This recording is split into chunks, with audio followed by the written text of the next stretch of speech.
Hi. ఇవాళ నేను bail అంటే ఏంటి, బెయిలబుల్ అఫెన్సెస్ ఏంటి, నాన్ బెయిలబుల్ అఫెన్సెస్ అంటే ఏంటి, అసలు ఈ బెయిల్ ఎన్ని రకాలన్న దాని గురించి చెప్పబోతున్నాను. బెయిల్ అంటే ఏంటి అంటే బిఎన్ఎస్ఎస్ ప్రకారం బెయిల్ అంటే నేరారోపణ ఎదుర్కొంటున్న వ్యక్తి విచారణ సమయంలో తాత్కాలికంగా జైలు నుంచి విడుదల కావడాన్ని ఏమంటారంటే బెయిల్ అంటారనమాట. జైలు నుంచి కానివ్వండి, లేదంటే పోలీస్ కస్టడీ నుంచి కానివ్వండి, విడుదల కావడాన్ని ఏమంటారంటే బెయిల్ అంటారు. ఈ బెయిల్ అన్నది మరి అందరికీ ఇస్తారా అంటే ఈ బెయిల్ అన్నది అందరికీ ఇవ్వరనమాట. ఇందులో మళ్ళీ 2 టైప్స్గా డివైడ్ చేయడం జరిగింది. Bailable offences, non bailable offences. Only bailable అఫెన్సెస్కి మాత్రమే ఈ బెయిల్ అన్నది మంజూరు చేస్తారు. నాన్ బెయిలబుల్ అఫెన్సెస్కి బెయిల్ అన్నది మంజూరు చెయ్యరు. ఈ బెయిలబుల్ అఫెన్సెస్లో బెయిల్ పొందడం అన్నది మన హక్కు అనమాట. ఒకవేళ వాళ్ళకి తెలియకపోయినా సరే పోలీసులు కానివ్వండి, లాయర్లు కానివ్వండి, వాళ్ళని బెయిల్ తీసుకోమని చెప్పచ్చు.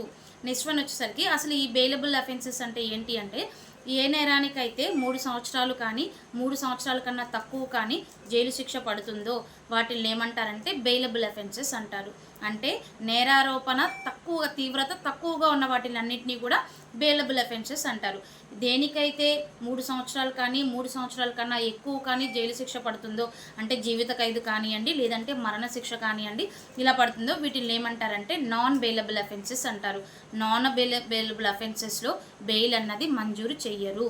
ఈ బెయిలబుల్ అఫెన్సెస్లో వచ్చేసరికి ఎవరు బెయిల్ మంజూరు చేస్తారు అంటే పోలీస్ స్టేషన్లో బెయిల్ మంజూరు చేయొచ్చు, అలాగే కోర్టులో బెయిల్ అన్నది మంజూరు చేయొచ్చు.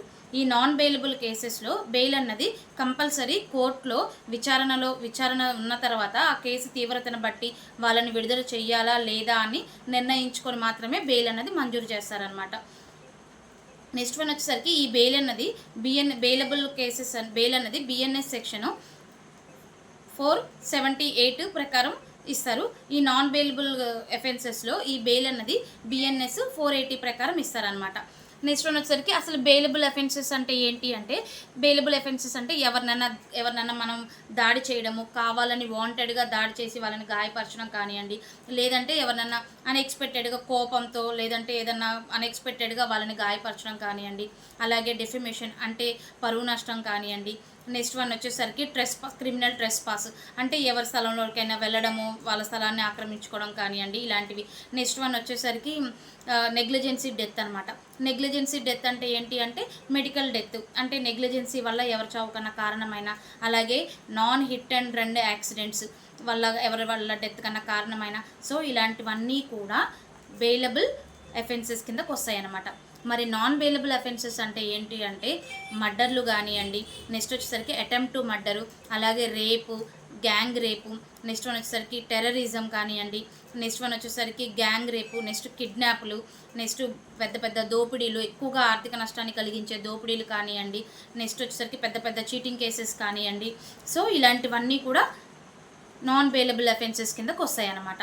నెక్స్ట్ వచ్చేసరికి అసలు ఈ బెయిల్ అన్నది ఎలా ఇస్తారు అంటే జనరల్గా ఈ బెయిల్ అన్నది ఆ నేర తీవ్రత చెప్పే కదా బెయిలబుల్ అఫెన్సెస్లో ఈ పోలీసులు ఏం చేస్తారంటే ఈ నేర తీవ్రతనంతా కూడా వాటిని చూసి వాళ్ళకి బెయిల్ అన్నది మంజూరు చేస్తారు. వాళ్ళకి ఇవ్వచ్చు అనుకుంటే బెయిల్ అన్నది ఇస్తారనమాట.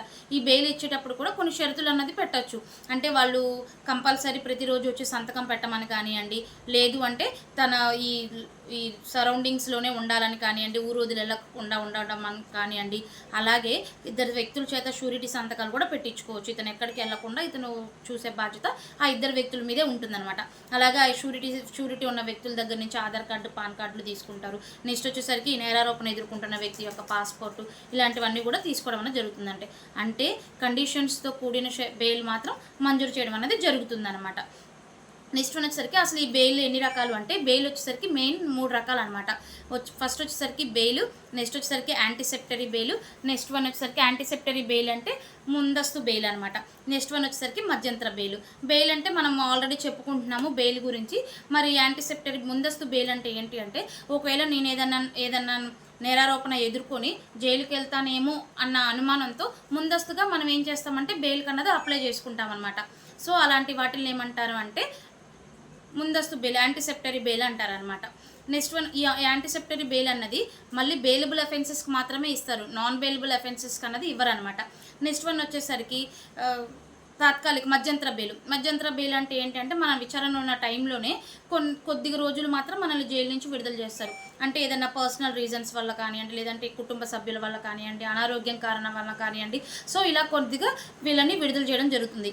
ఇది కూడా ఓన్లీ బెయిలబుల్ అఫెన్సెస్కి మాత్రమే ఇస్తారు. మళ్ళీ నాన్ బెయిలబుల్ అఫెన్సెస్ కూడా ఆ నేర తీవ్రతను బట్టి ఇలాంటివన్నీ పరిగణలోకి తీసుకొని ఇవ్వడం జరుగుతుంది. సో బెయిలబుల్ అఫెన్సెస్కి మాత్రం ఇట్లాంటివి మంజూరు చేయడం జరుగుతుంది అనమాట. వీటి గురించి మీకు ఇంకా ఈ బెయిల్ గురించి కానివ్వండి, వీటి గురించి కానివ్వండి, ఇంకేమైనా డౌట్స్ ఉంటే కామెంట్ చేయండి. మనం నెక్స్ట్ వీడియోలో మళ్ళీ కలుద్దాం. మీకు కనుక ఈ కంటెంట్ నచ్చితే లైక్ చేయండి, షేర్ చేయండి, సబ్స్క్రైబ్ చేయండి. Thank you so much.